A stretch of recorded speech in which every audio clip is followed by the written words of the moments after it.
nze singa nali saagala Katonda nali nfiira mu mikono gy'ababi.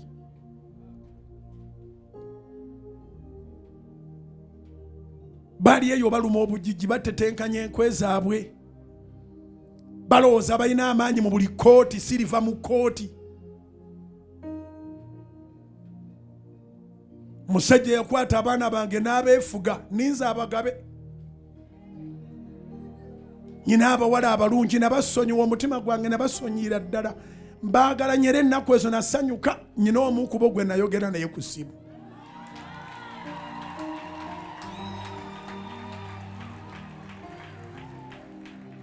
Nyina abawala abalungi. Bonna mbaagala, bonna mbaagaliza.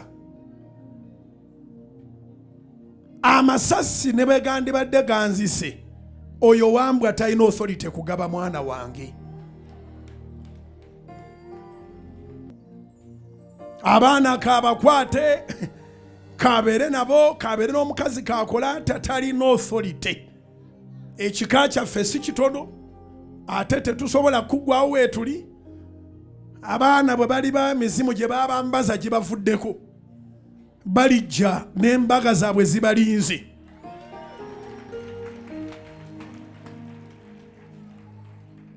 Asanyuka omu ku benzaala nayogera naye ku ssimu amabega kaawo. Actually essimu yaginkubira mu kaseera akatuufu, yaginkubira ku birthday yange. Ginkubira ku birthday, ne banyimbiramu n'akayima ne mbuuza naye ye gwe? Nga yeye.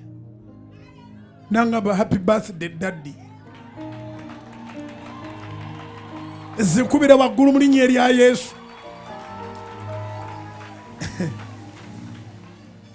Akati bw'aba yabagaana okwogera nange, omu ku bo twogera, sigenda mwogera. Njagala Katonda kye kinkuuma. Yagala Katonda. Omulabe wagenda kumeketa obujiji, omulabe wagenda kuluma amannyo, agenda kuluma emba, ogenda kwogera nga awulire ng'afa naye ng'okyaliwo.